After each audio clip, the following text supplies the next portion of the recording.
College Survival 101, Episode 7, Extra-curricular Activities. Ladies and gentlemen, you're tuning into Koi's Pondcast and welcome back to another episode of College Survival 101. I'm your host, Chen Yee. We're making a comeback on typical university-related topics, and this time it's about extracurricular activities, or we call them ECAs. Back then, in secondary school, when ECAs are made compulsory in most government schools, we were technically chained by the system. But now when we have the choice to not join them, it somehow felt quite unusual for us to not join some clubs or societies in university. And here are the problems. How do you balance them when you have other priorities to attend to? Which club or society should you join? Or perhaps you consider joining a student leadership body. Fear not, because we have a guest up here to discuss this topic with answers prepared. Let us give a warm welcome to Amber! Yay! Hello everybody, I'm so happy to be invited here today by Great. our host. Great. Could you please introduce yourself, Amber? Yes, of course. I'm Amber. I'm a pre-U student currently taking A-levels in Sunway College, KL. Okay, now let us begin the sharing. So Amber, are you participating in any clubs and societies at the moment? Yes, I'm part of the A-level student council community and I'm also honored to be holding a position of secretary. Cool, then we have come to the right person to answer some ECA related questions. Okay, first question.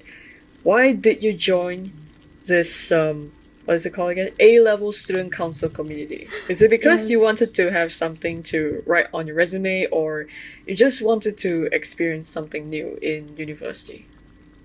I have always been active in co-curricular activities since high school, and I find them very interesting and enjoyable, being able to commit myself in different experiences and exposures. So it was actually natural for me to want to join a club or society in college.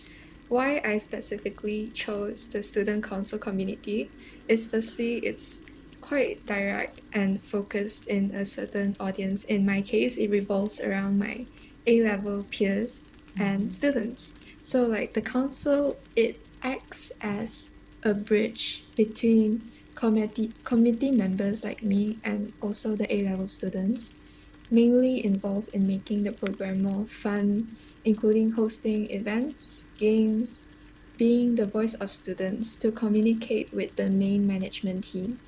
So joining it makes me able to motivate my peers and also to understand their concerns. So while I highly value my time for academics, I also enjoy having a role besides just my studies or personal hobbies. And I feel like the thing with college opportunities, right, it's very different from high school. So for example, we had to host a charity run, which is a big challenge since we do not have any funds and we all started from zero. But we had to contact sponsors, we had to draft emails, proposals. We even made our own like merch. And I find it so cool because we managed to collect a huge sum. And we even found like chilies and farm fresh sponsors. Response was great. Everything was so cool for me. And it's such an experience because this is nothing close to anything you can do in high school. So back to the question, right? Is it just because I wanted something on my resume or I want something new in university? It's no doubt that curriculars can help with providing something in a resume and it can also serve as an advantage. But for me personally, I just wanted to make my college life more eventful. Yeah. I see. That's cool to hear. Because personally, I do join the business school student council. It's something similar to the student council that you're joining right now. And I feel like it's very different compared to what I've previously joined back in high school. because fun fact, me and Amber were prefects in high school. Yeah, and then we're in the prefectorial board, so we pretty much know like generally how would a student council function. But in comparison, it's actually pretty different because we get to experience some event management skills. Like we are going to host events on our own. Like we have multiple departments and we need to distribute tasks one by one. In this case, I'm the event director for the previous events hosted throughout my term. Most of the events, I think.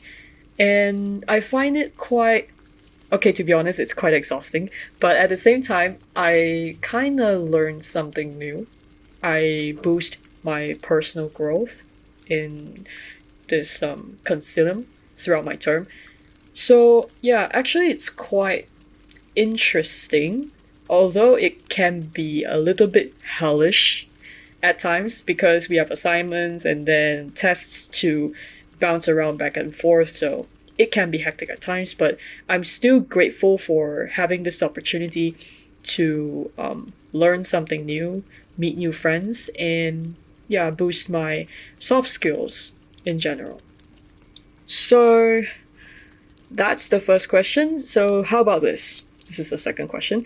Do you experience any challenges in balancing your academics? Like, did you face any time management problems or any internal conflicts to resolve? Oh, okay. Honestly, it it can be quite busy for me Yeah. being in a student council, but I'm talking from my perspective. So if you're worried about time management, I'm sure that there are many other clubs that has activities like maybe weekly or monthly. In the beginning, for me, I was quite caught up with the different events to host and several trial runs, which can take up most of my time on the weekends. Like even after school, I have to commit a lot. However, it's still manageable for me. I was able to pace it out. Knowing when to study and when to commit helps a lot. So it all comes down to how well you juggle your time personally. And most importantly, even with lesser free time, if you enjoy what you're involving yourself into, then I think it's fine. So for me now, the juniors are coming in and I have more time to refocus on my studies, which makes it not as hectic. And Yeah. for me, I'm sure Chen Yee does it as well, but the best way of organizing our time is by jotting down all our plans in a calendar. So in that way, like we can see all our activities in one spot, and when we have to catch up on our studies, we know when to delegate the time for it as well. So second question, internal conflicts.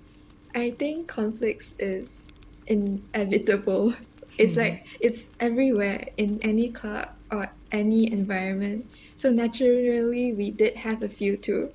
However, it's also another way of seeing how people work together to resolve the problem. And this can also be a way of preparing yourself for future society. You'll be able to handle situations better if you come across the same problem. Yeah. Yeah. Mm. That's true. I find it actually Amber's experience in her A-level student council community is quite aligned with my own experience, but not just in the student concilium because I'm also part of the Chinese orchestra as a vice secretary and also a performer myself. So about balancing academics, this is most probably the most common problem to face if we choose to join clubs and societies in university because we do not have the obligation to join. It's our own choice. So once you've decided to join a club and society, time management will definitely come into this problem in balancing your tests or preparing for an exam, stuff like that. For me personally, I'm pretty much adopting the same approach as Amber. she's mentioned about putting all her plans in a calendar, in which Mm. I'm pretty much using the most traditional way possible. I'm using a notebook and a pen. So I'm thinking about adapting it into a digital way one Google day. Calendar. Yeah, Google Calendar someday in the future. I wanted to try that. Yeah, it's actually efficient lah, because you can see visualize, you can visualize your schedule one by one, so you make sure that nothing clashes with like event A doesn't clashes with event B, stuff like that. It's pretty much organized and more systematic to ensure that your time is allocated perfectly, or at the very least it doesn't make you too tired or exhausted at times. Regarding internal conflicts, in my orchestra, I'm not pinpointing anyone here. So, this kind of situations is inevitable, especially when everyone is exhausted. Emotions burst out of nowhere because everyone is so tired. Their emotional or like mental management kind of got lost control at times, and especially when we're under such pressure. I remember we're trying to organize a large scale concert, and within a week Mm. we are committees, but we're also the performers. So we're bouncing back and forth between administrative matters and the preparation of the performance. So it's actually quite hectic for all of the committees because most committees are performers, just like me. I'm the concert secretary, I'm the secretary for the club itself, and I'm a performer. Yeah, That's that's so that's so hectic. exactly. So 1 week before the concert, I remember myself being so tired. I almost missed the concert rehearsal on that day itself, but gladly everything still went well according to plan. It's just that throughout the process, I've noticed some conflicts, internal conflicts as well, but I think we resolved it quite, how to say, adequately. After the concert, we had a post-mortem meeting where we reflect on our challenges, problems, or what we did well, our achievements. So conflicts is inevitable. The most important thing is about how do we resolve the conflict, and how do we prevent this from happening again in the future. So that's the takeaway in joining clubs and societies, whether you're experiencing problems in balancing your academics or any internal conflicts. Yeah. Okay, final question.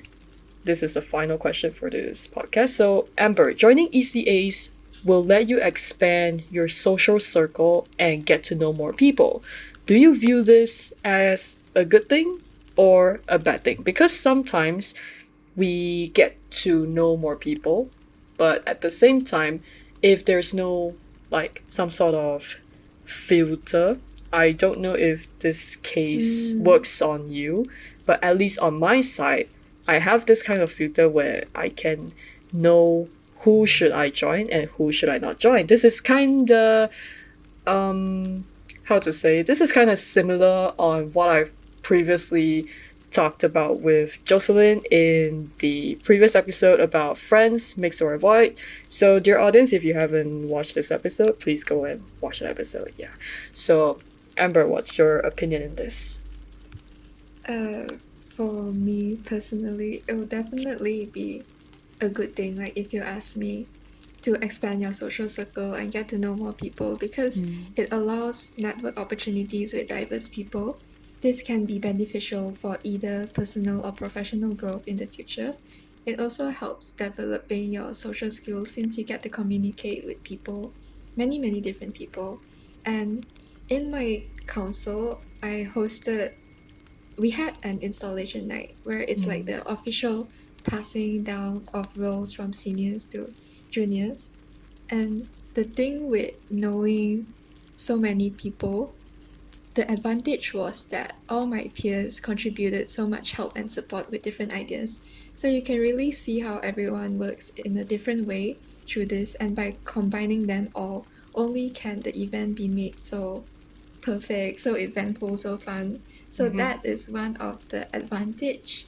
The other thing is it's quite common to know how friends can be leveraged as a support system.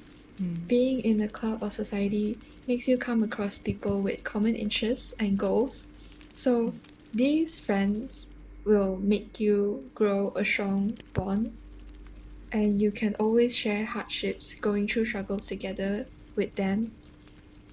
It made me, like, being in clubs made me make and meet so many sweet and nice friends that I would never regret meeting. So some people, they struggle to try to talk or make new friends in a new environment. If you lie in that range, maybe, for example, you like anime, you want to go for the anime club, just go for it. If you like books, if you like sports, all these allow you to find your new circle. So getting to know more people is also interesting, and it makes you discover new passions as well. But like Chen Yee said, you have to sort of filter. It's not by all this, I don't mean getting so focused with the amount of people you have to make friends with, like, oh, I have to meet 100 people. No. Damn. Yeah.